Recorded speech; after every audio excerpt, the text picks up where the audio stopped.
On behalf of President Zeno Garatz, the Board of Directors, and Plenary Session Co-Chair Julie Howe, we welcome you to the plenary session of the 72nd Annual Scientific Meeting of the American Academy of Forensic Sciences. The theme for this year's meeting is Crossing Borders. When I read one of the earlier president messages from President Zeno Garatz, I was fascinated to see that he crosses borders on a daily basis, not just from city to city, but with countries. I don't know how many of you actually do that, but I know many of you crossed borders just to come to this meeting today. There could have been state borders, city borders, or flying across the pond.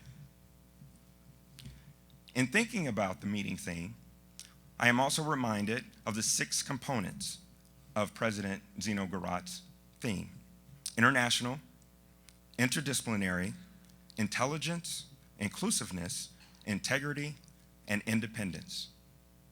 You will see those 6 components ring true throughout the entire week. And now, to talk more about his theme, please welcome President Zeno Garatz.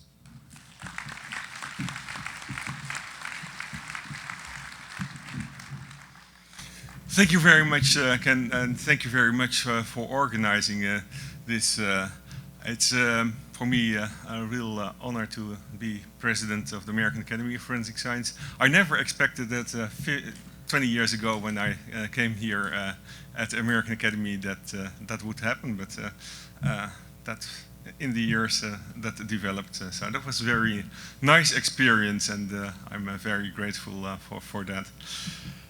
So we have the different topics within our crossing borders. The future of forensic science as such, since we might have entered the 4th industrial revolution with artificial intelligence, and many things might impact forensic science as such. And we might also see that today with the different speakers also on biometrics, because most of those systems, they were developed further also based on new developments in artificial intelligence. Furthermore, I think we have the independence, of course, that's very important in forensic science.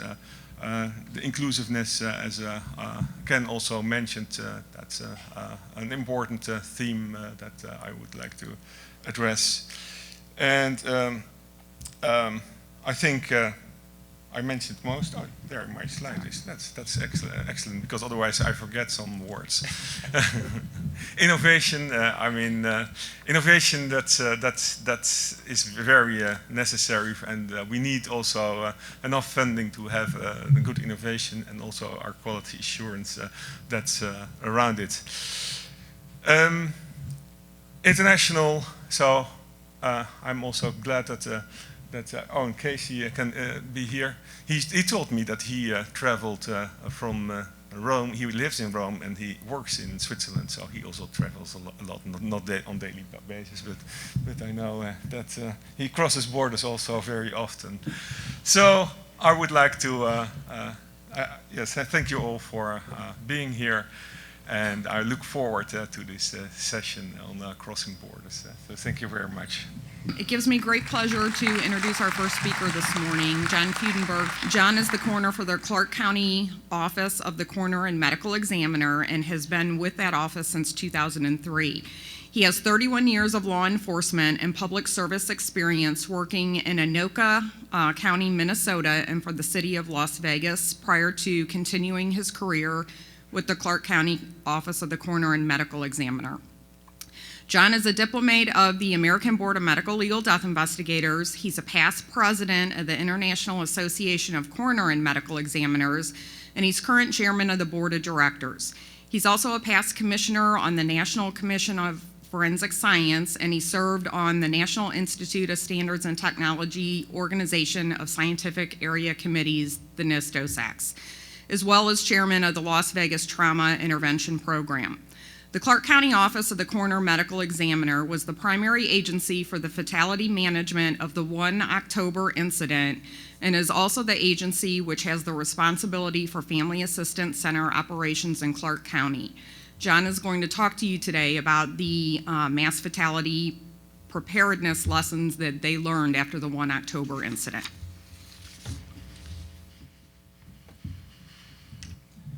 Thank you, Julie. I appreciate that introduction. If we could all clap right now. Can we clap? Thank you. I just figured there's so many people in the room you might not applause after my talk. I figured I'd get that out of the way right now.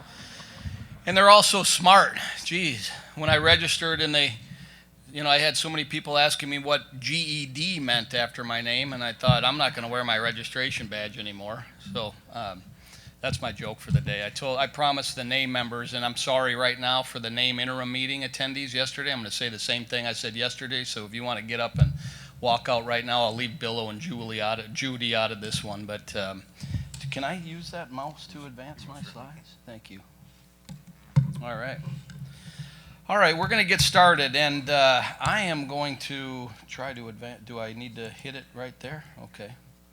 You know what? I'll use the keyboard because let's try that. All right, before I do get started, I'd like to just take one moment to make sure that people don't forget why we do what we do, and particularly those of us who deal with death every day, those of us who have dealt with a mass fatality incident or any sort of incident that resulted in the loss of life. And I'd just like to take a moment and remember the 59 victims of the Las Vegas shooting, and as importantly, or certainly close to as importantly, the first responders, the forensic community, the coroners, medical examiners, and all the people that deal with these incidences. And I can tell you, it takes a chunk out of your life. I think we can all agree on that. So if we could just take a brief moment of silence to honor those that have lost their lives and have dealt with these incidences, I'd appreciate that.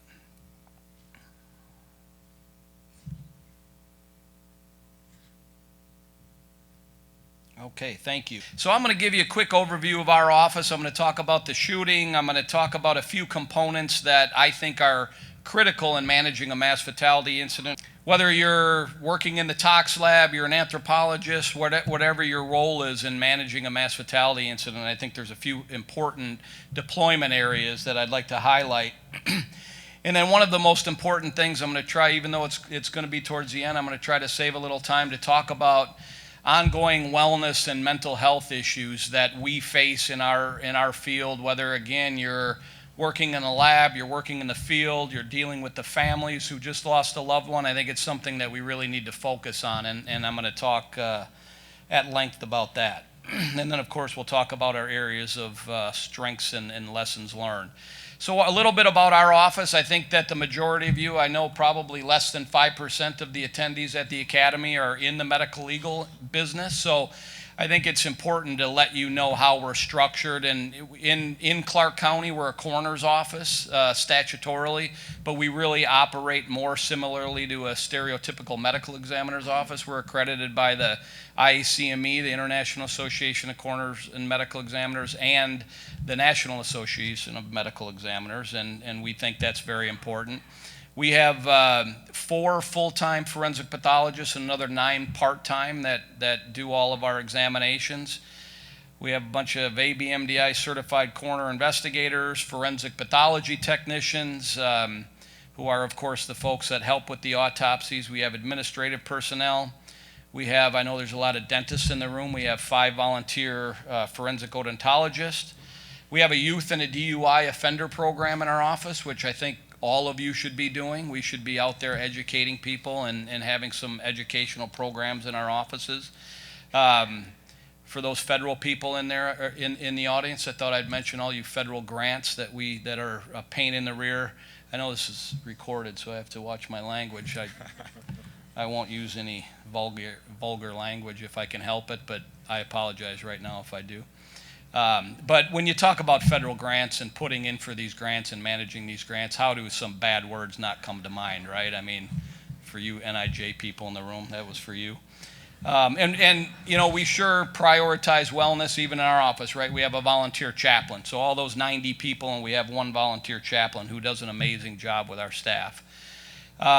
2018 numbers, we had 18,000 deaths in our county in 2018. 13,000 reported, 3,100 exams. 224 homicides and 506 suicides. Both of those numbers in 2019 are down significantly. I think we had 142 homicides last year, and I want to say 438 suicides. So again, sorry for you namers that had to hear this yesterday, but I'm taking responsibility for those numbers decreasing. It's all about the coroner's office prevention measures that are reducing all of those numbers. I'm confident of that. Accidents, 598, notably 598 overdoses, and of those overdoses, there's somewhere around 400 opioid-related deaths, which I know everybody is talking about nowadays. So that's our office, and I'll move into the shooting on 1 October a little bit. For those of you that are familiar with Las Vegas Boulevard there is, that's the Las Vegas Strip. That's the Mandalay Bay, the gold building, and the Luxor is the pyramid-shaped building there. And this incident occurred at 10 p.m. on October 1st. And something that's a little bit unique about our incident compared to other shootings around the country is the sheer number of victims. There were 22,000 attendees, and they're saying closer to 3,000 vendors at the venue. So when you have 25,000 people that experience this type of incident, you have to have some resiliency efforts and some long-term support efforts for all 25,000 people. And I bring that up because some of you, if you're in management within your organization, you may be the ones that are responsible for that long-term resiliency effort. And our county, in our county, we were not. I mean, we had something to do with setting it up originally, but we're not involved in that other than the first responder community. But it's something to think about, and we have some very good plans for that we can share. I'll put my email address. Actually, if everybody in the room could just email Julie after this, everybody, and then Julie will forward the one or two to me. You're welcome. I'll give her email address in a moment. But we have some very good plans for this stuff. So I'm not going to get into the details. We can't get into much detail in 30 minutes. So, but that's something you definitely want to think about if you're in management. It's something that you're going to have to do. And we had no plans for long-term resiliency efforts. 17-acre site. The shooter broke out 2 windows on the 32nd floor of the Mandalay Bay and fired over 1,100 rounds down to the crowd below. The shooting lasted for a full 11 minutes, which is a long time for a shooting to last. It was pretty much constant for 11 minutes. Is there anybody from Las Vegas in the room that worked this incident? I see one in the far back. They always sit in the far back. That's how we are in Las Vegas. I'm sure if you are from Las Vegas, you worked the incident, and thank you very much for that. I hope this doesn't bring back any or bring up any emotions that are difficult. Actually, I'm certain it will, but I think it's important to know that that's normal. So, and then as I said, the shooter left 59 dead, and then he killed himself. This is a picture of the venue shortly before he fired. He fired down from the 32nd floor, the bigger tower there on the right side of that bigger tower, almost to the top. He fired right down to the center of that massive, densely populated area in front of the main stage. So you can imagine this wasn't a difficult task for him. A little bit about the shooter. I said this yesterday, and I think this is important, and we have a whole lot of people in here that can control this sort of stuff, and this is something that I'd really like you to think about. I used to say the shooter's name. I had it displayed on this slide, and I'd talk a little bit about him, and I think that there's something, somebody told me this, and I think it's something I'm going to try to do. I don't think we should say the shooters' names. We shouldn't mention them, you know, I hope there's no media. Thank you. I hope there's no media in here because I'm certain I'll say something stupid enough to make some sort of little horrible article about me. But if there is media, shame on you for putting the shooter's profile out in the media, and we shouldn't do it. We shouldn't go right along with that, and that's what they want, and we should really think about that when we're handling these incidents. Thank you.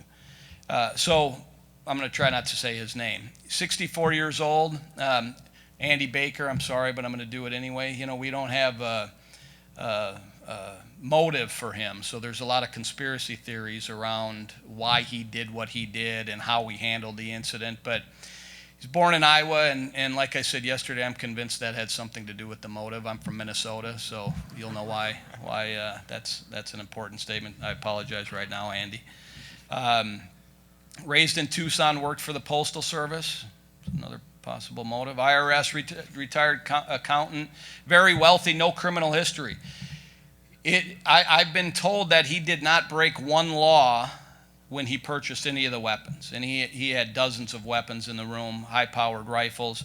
I'm told that all of the ammunition he bought, with the exception of one batch, was legally purchased, and I think somebody was prosecuted in Arizona for selling him an illegal batch of ammunition. You forensic people know more about that than I do, certainly. His father was a convicted bank robber and escaped from prison in 1969, so he obviously had some good role models in his life. And I used to say, I shouldn't say this because it's recorded, but I used to say on the bottom, and that's his most important feature, that he was, and I used three letters. It was an acronym that I can't say because it was reported, but I think that's something that I have the right, and certainly the people from Las Vegas that dealt with this shooting that went through what they went through, we have a right to say bad things about this guy. So I'll try to behave myself. A couple pictures that were taken shortly after the scene. This is a picture from the first suite that he broke out the big window and started firing down. He fired down into the airport, and he struck the jet fuel tank at least a couple times, and they believe that he was trying to get that to explode. You scientists know a lot more about jet fuel than I do, but I'm told it doesn't work like that with jet fuel. It's not as explosive as other types of fuel. So the idea, they thought that the idea he had was to try to get the jet fuel tank to explode so people would run closer to the Mandalay Bay so he'd be able to hit more people a little easier. That didn't work out, fortunately. And this is the second suite that he broke out the window of, and you can see the main stage and the two patches of green artificial grass there. The one on the left is the one that he was firing at primarily. A picture of his room. He carved out the peephole in the suite door, and he had a view right down the hallway. He had monitors, another camera here at a room service cart, and a third camera. He had monitors set up by the window that he was firing at, so he had a perfect view of who was approaching his room. So although I said the shooting lasted 11 minutes, one of the other conspiracies that we're dealing with is that he killed himself, we believe, shortly after that 11-minute mark, and the police weren't able to breach the room for nearly an hour after that. And he had thousands of more rounds left with him. So, one of the conspiracies is that there was something else going on. Why would he shoot himself when he had a view of the room and the police didn't breach the room for nearly an hour? So that's something that we can't explain. We're glad he did kill himself early on, but we just can't explain why he did that at the timing of it. This is a picture of the room. That's the shooter laying there after he killed himself. And you can see some of the high-powered rifles there. The purple column there is the pile of, I don't know if you can see that, but the black mass there, that's a pile of high-capacity magazines that were still full. So again, he was ready to do a lot more damage than he did, and we're fortunate he didn't. I display this slide. The view on the left side that's a view from the air of the Las Vegas Valley, and then the one on the right side, that arrow that is pointing to Las Vegas or Clark County. And you can see we're really an island in the desert. And I bring this up because we were very, very fortunate that over the past probably 10 or 15 years, we developed a lot of great relationships, some of which are represented in this room. And we had a lot of help come in dealing with this incident. We had people come in the very next day. And I say this because that's something you've got to do. If you're a manager or anybody, I don't care if you're not a manager, anybody in a government agency or a private agency that's gonna have anything to do with managing a mass fatality incident, you've got to start developing these relationships now. Crossing borders, collaboration, I can't figure out where I fit in with crossing borders other than people cross borders to come to Las Vegas all the time and lose money, which pays my paycheck. Maybe that's it. We'll go with that. I'm not sure, Julie. That works. But what was I talking about, Jerry? But the partnerships that you've got to have people that can respond, and you've got to know what their resources are, know what their capabilities are. We could not have done it without the people that helped us. I'm not going to go through all of these because I'll probably miss some, but the New York City office, anybody from the New York City office in here? I'm sure they have so much money and so much staff, they always have about 80 people here, I think. Nobody wants to admit it? Thank you. We've been training with them. They've been gracious enough to invite us to their training exercises for the past 15 years, and they sent three of their key staff members out the day after the shooting and really helped us. And the rest of them, again, I don't want to go through them all, but they were a great help. And this is just a small example. This is only helping our office. There were many other agencies that came in and helped the police, the fire department, and the forensic lab and different people in our community. So make those partnerships. It's critical. Family assistance. This is one of the major points that I think people need to take home. If you're going to write anything down, write down who is responsible for family assistance in our community. You've got to know that. And I've talked to several groups about this, and when you have health and human services in the room, you have emergency management, you have police, you have fire, you have the coroner's office or the medical examiner's office, and you ask them that question, they're all looking at each other. Nobody really knows who's responsible. I hope by now, because I think the last couple years, people have really been talking and focusing on family assistance centers. But this is something that you need to go home and you need to talk to your emergency management or your police and fire department, if whoever it is, and get them together and say, who's responsible for it? Who's setting up the facility? Who's working this part of it? Who is registering people? All of these points in a family assistance center are so critical. And there's been people in my life that have driven this issue home for well over a decade, and we were very lucky that we did a full-scale family assistance center in 2000. I think that's the next. Look at that. How about that? All right. So we did a full-scale family assistance center exercise in 2009. And it proved to be huge for us. We basically took the same footprint that we did in 2009 and deployed that plan, and that actually we didn't deploy the plan. I don't think we ever read the plan after the shooting, which is something that we should learn, that we write these big volumes of plans, and when something happens, we just go by our training and we don't really refer to the plans. I mean, we should, don't get me wrong. I didn't, but we probably should. But this exercise, if you can exercise anything, exercise family assistance. And the crime lab people, I don't care who you are, you should be focused on this because it's all going to revolve around the family assistance. We know how to do toxicology testing. We know how to do DNA. We know how to do autopsies. We know how to process scenes. We know how to recover decedents. We know how to do all of that. But the one thing that not a lot of us know how to do is family assistance center. So I would really encourage you to make sure that you're putting your efforts in. You know, for the grant people in the room, there's some people with some big checkbooks in this room, the NIJ people and all you other federal people.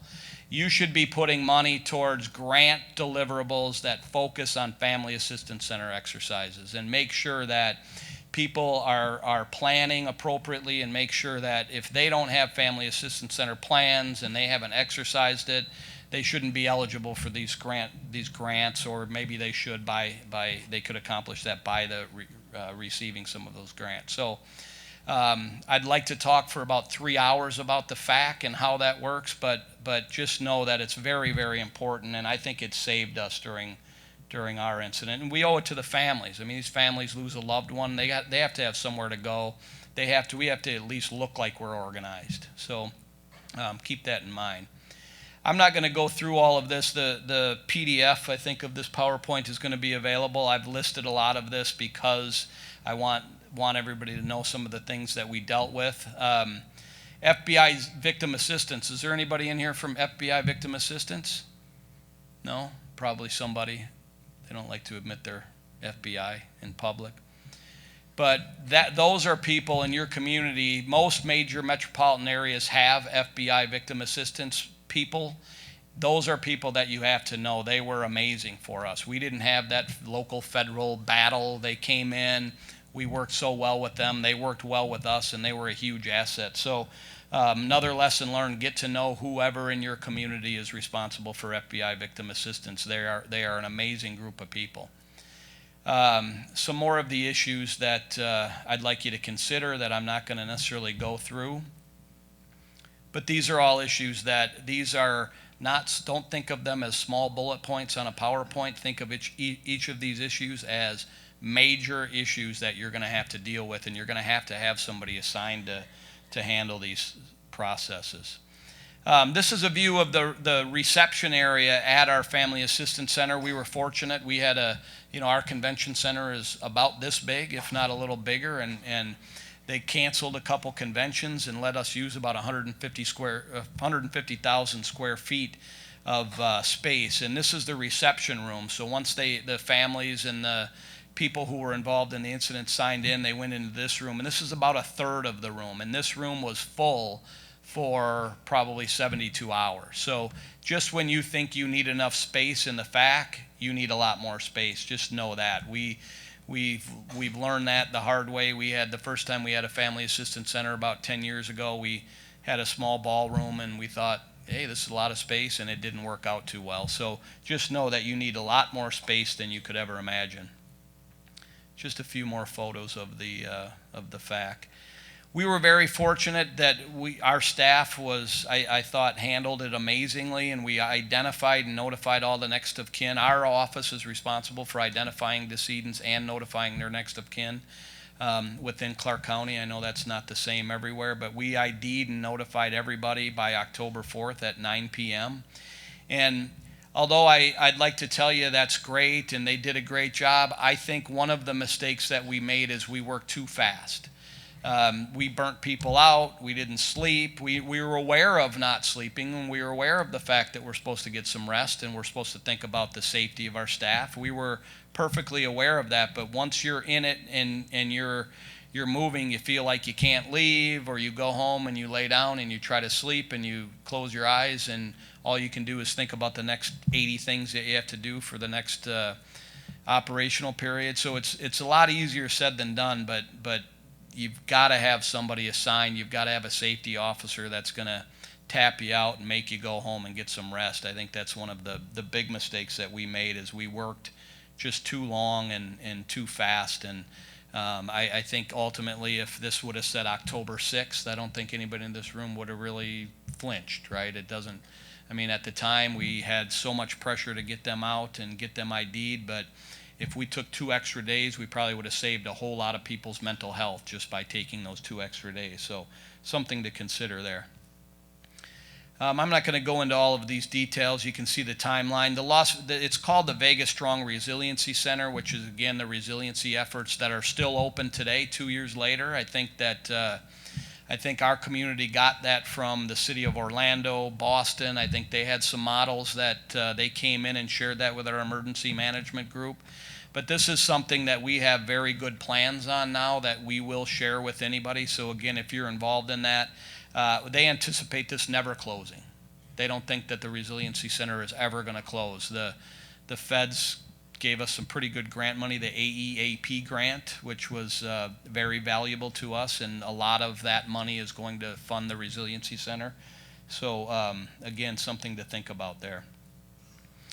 We didn't count them real well the first couple days, so I'm convinced that number is probably more like 5,000 or 6,000, but that's a lot of people flowing through a family assistance center. So again, just know that you have the need for a lot of space, a lot of people to serve. So I talked about our org chart, and I want to go into wellness and resiliency efforts for a moment. And I wanted to highlight the chaplain. You know, we have all those people, again, as I said earlier, we have a lot of people dedicated to a lot of different things, and we have one volunteer chaplain. So are we failing? I think we're all failing when it comes to how much time and energy we should focus on wellness and mental health efforts. By a show of hands, I don't care if you're a manager or you're a line staff or who you are, but who in here has more than $1 annually that they have budgeted for mental health services for their staff? So I'm seeing some people, you know, maybe 10, 20 people. That's pathetic, isn't it? I mean, I can say that we should all be ashamed of ourselves because we're not focusing on that. And I'd like to go over some of the things that we did. I'm not saying that these were our ideas by any means. I mean, a group debriefing is certainly not something we made up, right? So I'm not going through these to say that, hey, we were a model in handling our mental health service after we failed miserably. I think that everybody does, but it's my goal just to bring some of these issues to your attention so we can do it better next time and try to focus and start budgeting some money for these sorts of services. So we brought in some folks to do group debriefings the week after or the week of the incident, and that was something that's easier said than done. I mean, if you're your department head in your office and you got to facilitate a group debriefing after your office handled the worst mass shooting in U.S. history, U.S. modern history, I'm supposed to add that word, I think, but it was bad either way. What do you do? Who's going to facilitate this? I'm certainly not qualified to facilitate this group debriefing. I mean, I might be able to have a little group after we handle a very difficult death, and I feel comfortable talking to a group and helping them through that. But something like this, you need an expert, and our folks do not respond well to the county AEAP, or not, no, that's the grant, the county EAP folks, right? The employee assistance people. They're, you know, from our staff's perspectives, they're the people that handle administrative stuff, the assessor's office. If they had a bad day or they're getting treated poorly, you go talk to them. They don't understand. Our staff believes that they just don't understand and don't know how to deal with people that see what we all see. So that's something to think about. Who in your community do you have lined up? You should have them lined up in advance that could come in and handle a group of messed up people like you, right? That was a joke. I'd like you to acknowledge that not all, I'm sure just 95% of you are. The rest of you are probably perfectly normal. But you've got to have somebody that's done some work with first responders or the military or somebody. You can't just have you can't Google find a psychiatrist and say, come on in and facilitate this group of people. It's not going to work out. So something you've got to do is identify somebody in advance. And then we offered individual counseling, and I was told, they don't tell us who, of course, that's not appropriate, but I was told at one time we had 25 people that were in one-on-one counseling for multiple months afterwards, which is a big number, which I think is great. I think that means that we have a big number of people that are willing to admit that they need to talk to somebody, so I think that's a good thing. Some non-traditional services that were either brought in for us or we brought them in. Art therapy, the Pinot and palette, where you drink wine and you paint a bad painting on a blank canvas. Everybody knows what that is. They brought that in for us. We didn't bring the wine in because we were in a county facility, but we all painted there's one person in the room that painted worse than I did, and I won't call him out right now, but it was pretty bad. And I'm told his father was an art professor, and certainly explains why he's in forensics right now. But that was very, I thought, hey, we'll do it. It was huge. We had 20 people in the room, and everybody's painting and talking and just getting together and taking their mind off of what we deal with. So that worked out well for us. Therapy dogs. We had, in coroner medical examiner's office, I think it's safe to say we don't have the 5-second rule in our offices, right? You drop food, you don't pick it up and eat it. I don't care how long it's been on the ground. But the therapy dogs came in, and we had people sprawled out on our floor cuddling and spooning with these golden retrievers. I mean, what does that tell you? We still bring, these are free. These two services are free. You can get somebody to volunteer to do these things. And we have dogs coming in, I don't know how often. I think it's monthly. I just saw them last week. But they're coming in, and people love the dogs. We all know that, right? The FBI brought dogs in for us, so it must be official if the FBI is doing it. So something to think about there.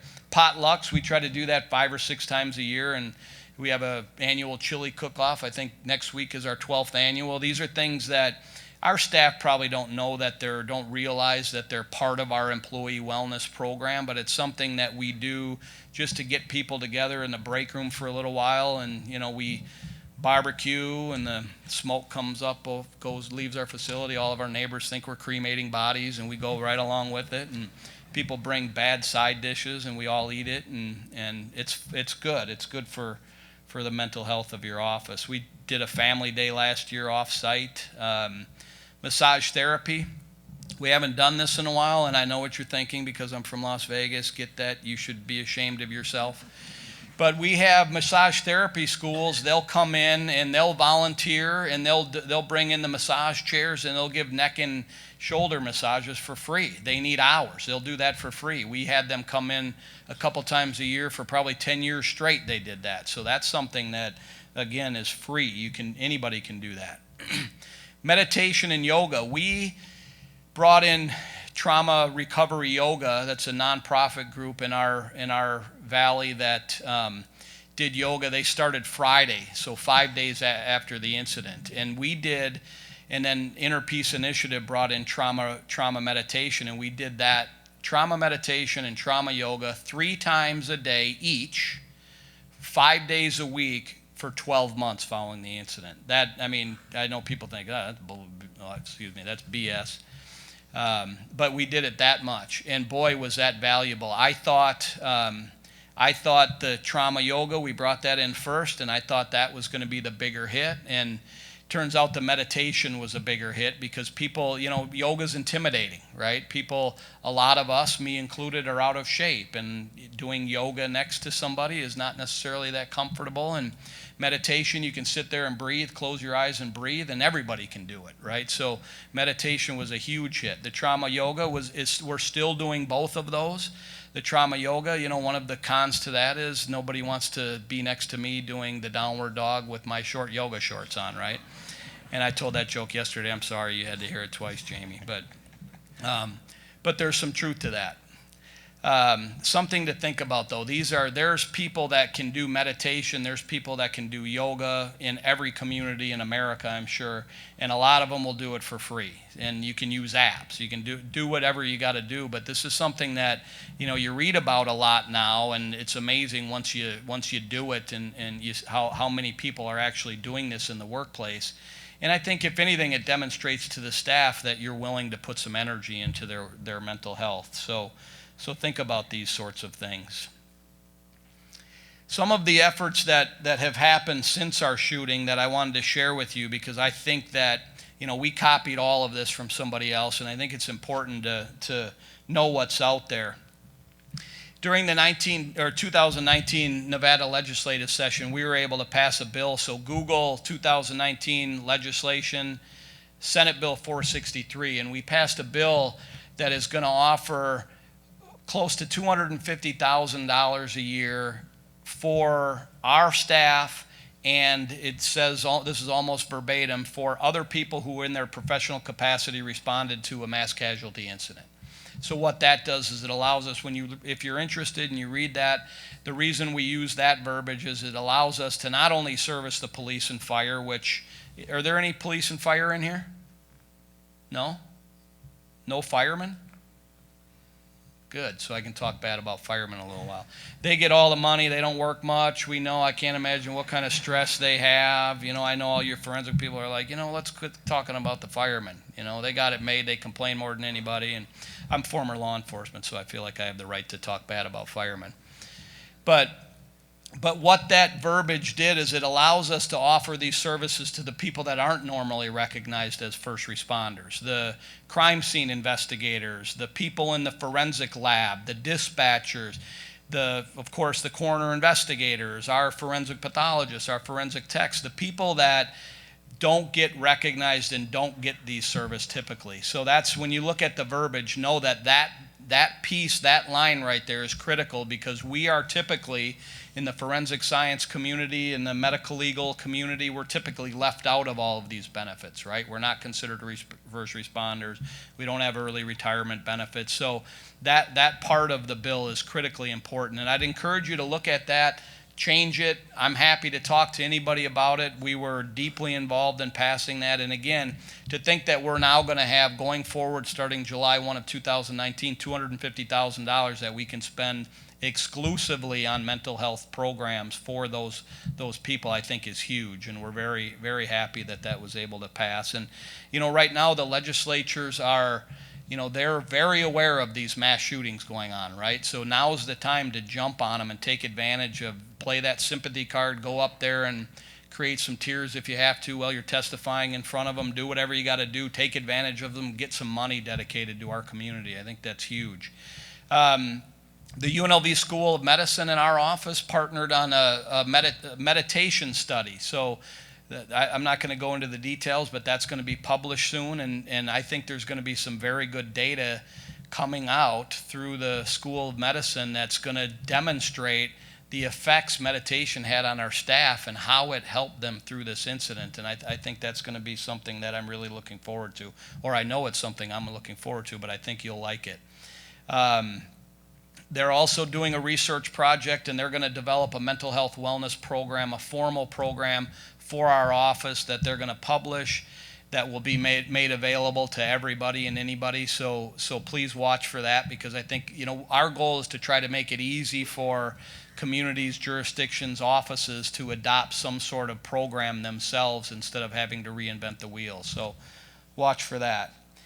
And then I'd like you to read this. I guess I'll read it too, because I don't know if everybody can see the slide. I'm going to finish with this, but I saw this on, you know, one of the, at my age, Facebook is the social media. I don't know all about the Snapchat and everything else that my daughter uses, but look at what this says: kindness, loaning someone your strength instead of reminding them of your weakness. And you know, with all the smart people in the room, I think it's very important for you all, for us all. I'm not including myself in the smart person part of it, but for us to all realize that, look at what this line says: goodness takes intelligence. Why kind people are the smartest of all. And I really believe that. I think that if we just started to be kind to each other, and I'd like to, Jerry, you're going to be the president of the academy starting tomorrow, is that right?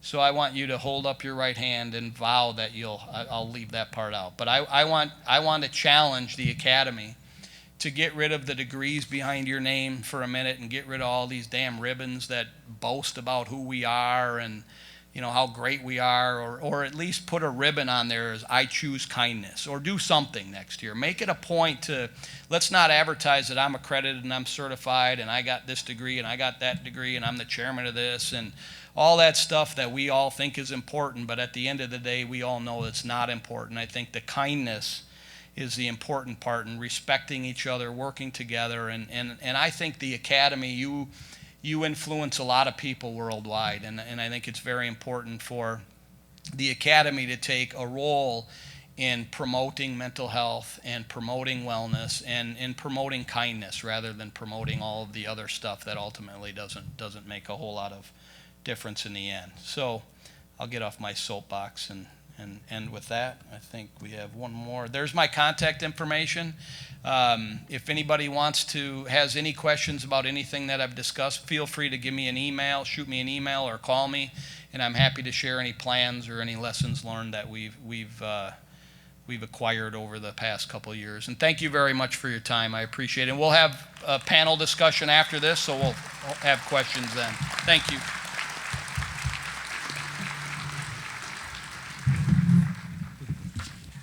Thank you very much, John. I can definitely see from your presentation that you fit perfectly into this session today with the inclusiveness that you had, crossing the borders, coming across, and so you were a perfect choice.